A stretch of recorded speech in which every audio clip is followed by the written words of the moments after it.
నమస్కారం city news కి స్వాగతం. ఈనాటి వార్తా విశేషాలు. ఒక మహానీయుడి విజన్ తెలుగుదేశం పార్టీ అని సీఎం చంద్రబాబు అన్నారు. ఆదర్శం కోసం పుట్టిన పార్టీ తమదని పేర్కొన్నారు. టీడీపీ కేంద్ర కార్యాలయంలో పార్టీ 43వ ఆవిర్భావ వేడుకలను ఘనంగా నిర్వహించారు. ఈ కార్యక్రమంలో పాల్గొని చంద్రబాబు మాట్లాడారు. పార్టీ పెట్టి 9 నెలల్లో అధికారం దక్కించుకున్న ఏకైక పార్టీ టీడీపీ. పేదల సంక్షేమానికి నాంది పలికిన మహానుభావుడు ఎన్టీఆర్. పార్టీకి మనమంతా వారసులం మాత్రమే, పెత్తందారులం కాదు. నేను కూడా పార్టీకి అధ్యక్షుడిని, టీం లీడర్ను మాత్రమే. ప్రతి కార్యకర్తకు న్యాయం చేయాలి. తెలుగువారు ఉన్నంత వరకు పార్టీ ఉంటుంది. పార్టీని లేకుండా చేయాలని చాలా మంది ప్రయత్నించారు. అలాంటి వారు కాలగర్భంలో కలిసిపోయారు. టీడీపీని ఏమి చేయలేకపోయారు. ముహూర్త బలం చాలా గొప్పది. పార్టీ సంకల్పం బలం కూడా చాలా గొప్పదని చంద్రబాబు వ్యాఖ్యానించారు.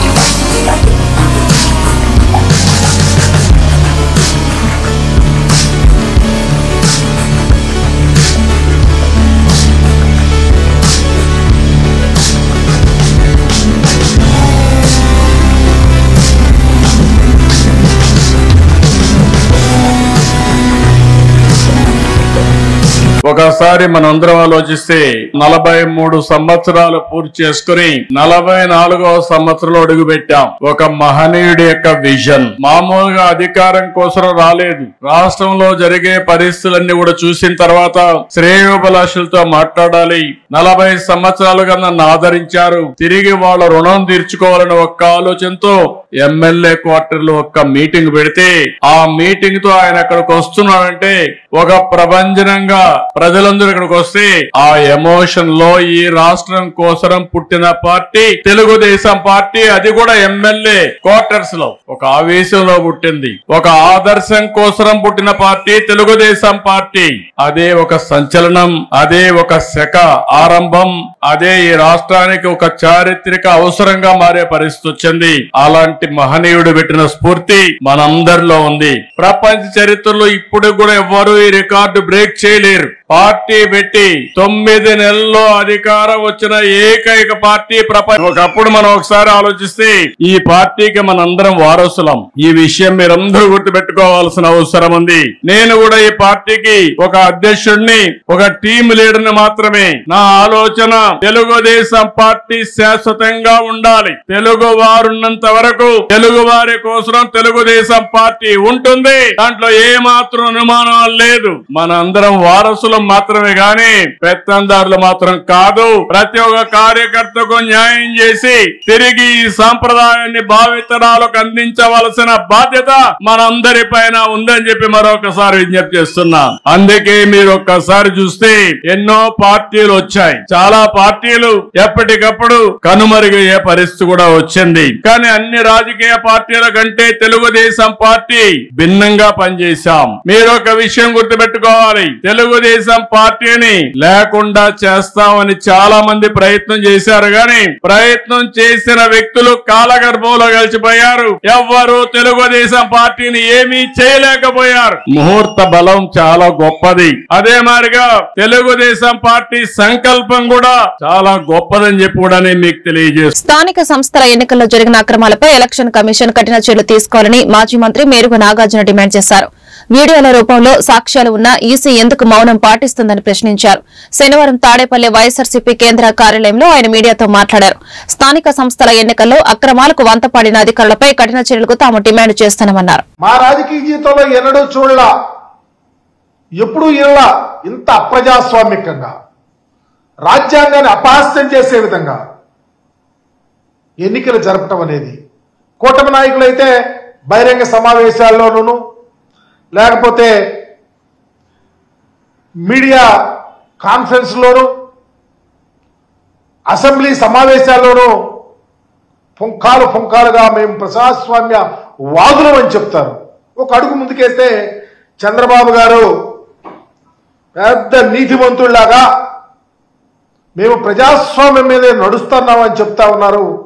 కానీ నిన్న మొన్న జరిగిన ఉప ఎన్నికల తీరు, అంతకుముందు జరిగిన ఎన్నికల పరిస్థితి కనిపిస్తా ఉంటే ఆయన నైజం పూర్తిగా అర్థమవుతా ఉంది. ప్రజాస్వామ్యాన్ని ఎంత అపహాస్యం చేస్తా ఉన్నారో. ఒక్కరు మీకు లేకపోయినా ఎంపీపీ వైసీపీ మా వాళ్ళను రానియకుండా భయభ్రాంతులు చేసి మీరు గెలిచారంటే ఇది ప్రజాస్వామ్యమా? చంద్రబాబు నాయుడు గారు సమాధానం చెప్పాలా? అలాగే రెండవ చివరికి మా ప్రజాప్రతినిధులు, మా జిల్లా అధ్యక్షురాలు, జిల్లా పరిషత్ చైర్మన్ రోడ్డు మీద కూర్చుంటే అయినా మీరు అప్రజాస్వామ్యంగా ప్రవర్తించారే. ఇకపోతే మా మాజీ మంత్రివర్యులు కారుమూరి వెంకట నాగేశ్వరరావు గారి సొంత నియోజకవర్గంలో అందరు జెడ్పీటీసీ ఎంపీటీసీలు, ఇకపోతే ప్రకాశం జిల్లా ఎర్రగొండపాలెం కాన్స్టిట్యున్సీకి సంబంధించి త్రిపురాంతకం ఎంపీపీ ఎలక్షన్ లో మెజారిటీ అందరూ 18 మంది ఎంపీటీసీలు మా వాళ్ళు. అక్కడ ఎన్నికలు జరుగుతూ ఉంటే సృజన అనే ఒక ఎంపీటీసీ వైఎస్ఆర్ కాంగ్రెస్ పార్టీకి ఓటేస్తారని చేయెత్తితే బలవంతంగా ఆమె చేయలాగి ఆమెను భయపెట్టి ఎన్నికల్లో గెలవాలని చూస్తే ఈ ప్రభుత్వం చర్యలు తీసుకోవటంలా మీరు కావాలని చేస్తున్నటువంటి క్రియ. చివరికి ఆ ఎన్నికల్లో భయపెట్టినటువంటి వ్యక్తి సుబ్బారెడ్డి అనే యొక్క మాజీ మా పార్టీలో నుండి మీ పార్టీలోకి వెళ్లి ఎంపీపీ కోసం ట్రై చేసిన వ్యక్తి అడ్డంగా బహిరంగంగా దొరికితే కేసులు లేవు. ఇకపోతే పల్నాడు జిల్లాకు సంబంధించి అచ్చంపేటలో దరిదాపు 17 మంది ఎంపీటీసీలకు 17 మంది వైఎస్ఆర్ కాంగ్రెస్ పార్టీకి సంబంధించిన వాళ్ళు గెలిచారు. ఒక ఎస్టీకి వస్తే పార్టీని స్థాపించిన 9 నెలల్లోనే అధికారంలోకి తెచ్చిన ఘనత నందమూరి తారక రామారావుకే దక్కుతుందని, పార్టీ ఆవిర్భావమే ఒక ప్రభంజనమని ఎమ్మెల్యే గల్లా మాధవి తెలిపారు. శనివారం గుంటూరు పశ్చిమ నియోజకవర్గ టీడీపీ కార్యాలయంలో తెలుగుదేశం పార్టీ ఆవిర్భావ దినోత్సవ వేడుకలు జరిగాయి.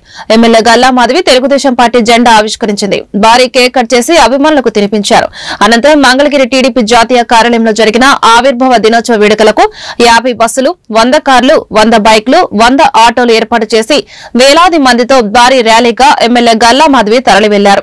ఈ సందర్భంగా ఎమ్మెల్యే గల్లా మాధవి మాట్లాడుతూ కార్యకర్తలే బలంగా, ప్రజల ఆశీర్వాదమే అండగా 42 ఏళ్లుగా తెలుగుదేశం పార్టీ ముందుకు వెళ్తూ నేడు 43వ వసంతంలోకి అడుగుపెట్టిందని చెప్పారు.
పడ్డావు తల్లి.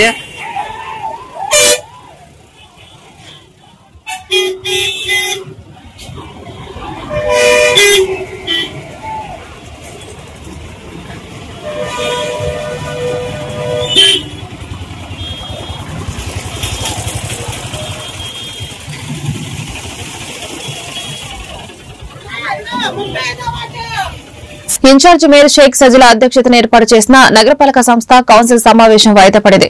ఉదయం 11 గంటలకి సమావేశం ఏర్పాటు చేసినప్పటికీ టీడీపీ ఆవిర్భావ దినోత్సవ సందర్భంగా కార్పొరేటర్లు సమావేశానికి హాజరు కాలేదు.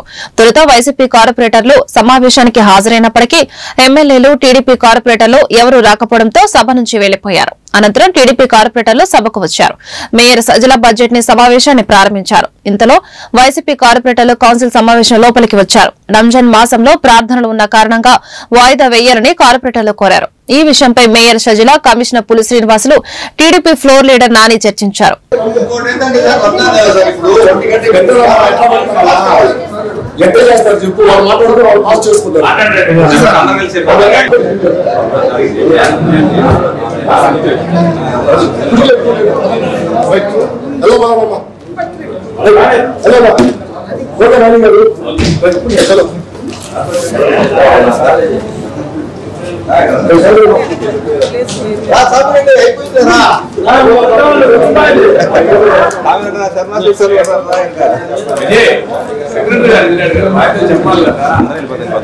వాళ్ళు కూడా చెప్తున్నారు.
ఎవరు పెట్టిస్తున్నారు? అతను ఒక్కొక్కరు పక్కన పెట్టయిపోయింది.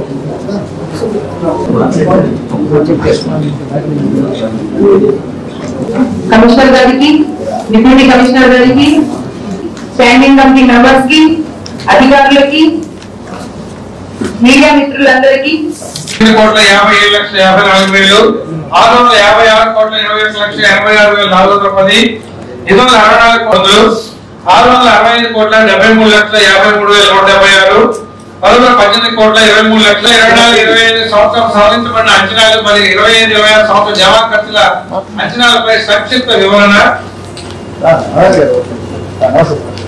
మైనార్టీ మహిళ ఇంటర్వ్యూగా అవడం ఇంటికి 4:30 ఆ టైంలో నమాజ్ ఉంటుంది. దాని తర్వాత ఇక పొడుగు పని ఉండదు. ఎలా రేపు ఉగాది, ఎల్లుండి రంజాన్, అవునండి రంజాన్ అవ్వచ్చు. అంటే అది సోమవారం అనుకూలంగా ఏంటంటే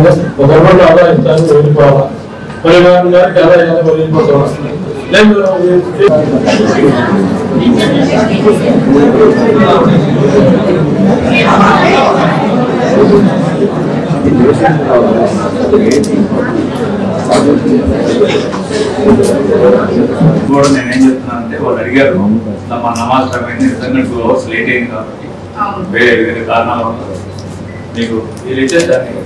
తదుపరి నమాజ్ ఉన్నాయి, మాకు చాలా ప్రత్యేకత పూజలు ఉన్నాయి కాబట్టి నేను కూడా అది ఆలోచించి చర్చించి కమిషనర్ గారు మరియు నాని గారు మాట్లాడి మనమందరం ఒకే మార్గంలో ఉందాము.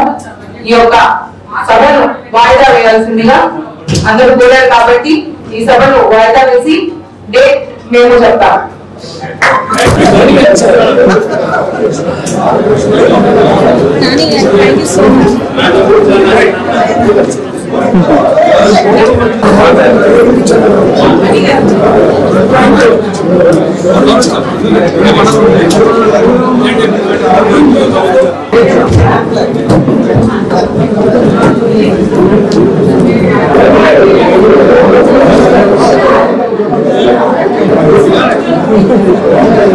బృందావనం బసవనగూడ శ్రీ వెంకటేశ్వర స్వామి దేవాలయం అన్నమయ్య కళావేదికపై కళీవి పంచి ఆరాధన ఆర్ట్స్ అకాడమీ ఎన్టీఆర్ కళా పరిషత్ సంయుక్త ఆధ్వర్యంలో పలు రంగాలలోని విశిష్ట వ్యక్తులకు ఉగాది పురస్కారాలు అందజేసే కార్యక్రమం నిర్వహించారు. ఈ కార్యక్రమానికి అతిథులుగా జిల్లా ప్రధాన న్యాయమూర్తి వైవీఎస్ బీజీ పార్థసారథి, 4వ జిల్లా court judge R Sarathbabu, AP secretariat అదనపు కార్యదర్శి law department doctor Lanka Lakshminarayana, ఆజో విబో ఫౌండేషన్ అధ్యక్షుడు ఆచార్య అప్ప జోషిల సత్యనారాయణ, ఆలయ కమిటీ అధ్యక్షుడు సిహెచ్ మస్తానయ్య తదితరులు పాల్గొన్నారు.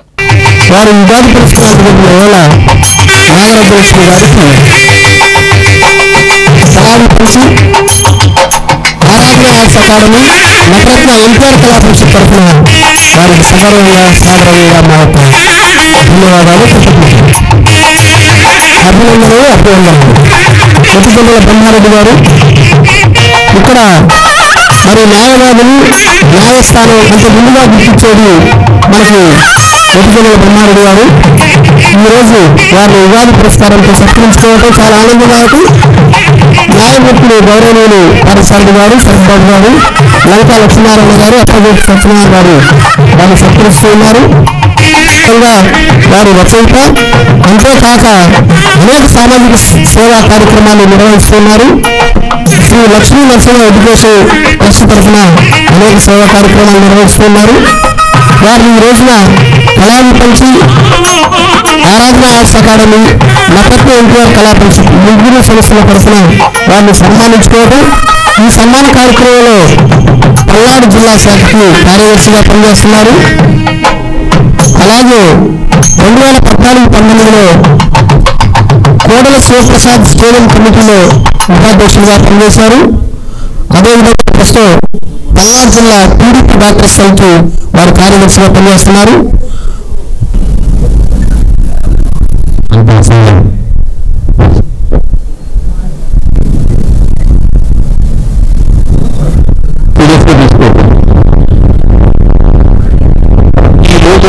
నిర్వహిస్తున్న అందరూ కూడా తప్పు చేశారేమో కాదా? మీరు చెప్పండి, మాస్టర్ ఉన్నారు అక్కడ మాట్లాడిన దాన్ని నన్ను శరత్బాబు గారిని పిలవడం పెద్ద తప్పు. ఇంతమంది కళాకారుల మధ్యలో పెడితే మేము ఏం చేయగలం, మాట్లాడగలం. నేను ఎంతసేపు కూర్చొని నిజంగా నేను ఆలోచించింది ఏంటంటే, అనవసరంగా వచ్చి ఇంత అనర్గళంగా మాట్లాడుతుంటే మనం ఏం మాట్లాడగలం? ఇక ప్రాస కానీ ఎటు కానీ ఏం మాకు తెలియదు. ఎవరు చూసినా ఒకళ్ళు వాళ్ళ విధానంగా మాట్లాడుతుంటే నిస్సహాయంగా చూస్తున్నాం. సార్ ఒకటి అధ్యక్షులు ముందుగా చెప్పారు, మా ఇద్దరికి లిమిట్ లేదని చెప్పారు మాట్లాడడానికి. ఆయనకు తెలిసి మేము మాట్లాడలేమని. ఎందుకంటే 2 నిమిషాలు కూడా ఉంటాం అంతే కదా సార్.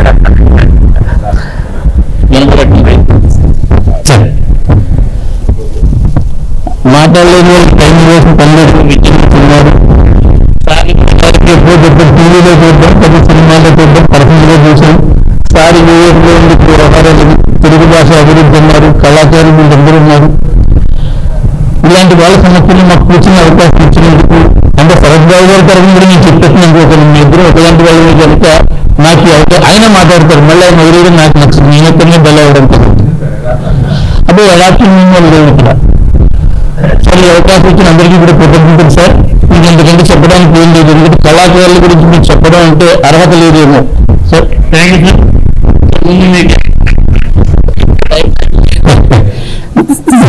సార్. సాధారణంగా మా ప్రేక్షకులకు తెలుసు సార్, మాకు రాదు, నాకేం తెలియదు అన్న వాళ్ళు చాలా బాగా మాట్లాడతారని నాకంతా తెలుసు. చాలా అద్భుతంగా చెప్పారు. ఇక్కడ ఉన్నవాళ్ళు ఎవరెవరు ఉన్నారు వాళ్ళ మధ్యలో మేము వచ్చి సత్కరించడం అనేది గొప్ప విశేషం అని చెప్పారు. నాకు చాలా సంతోషం సార్ మీరు వచ్చి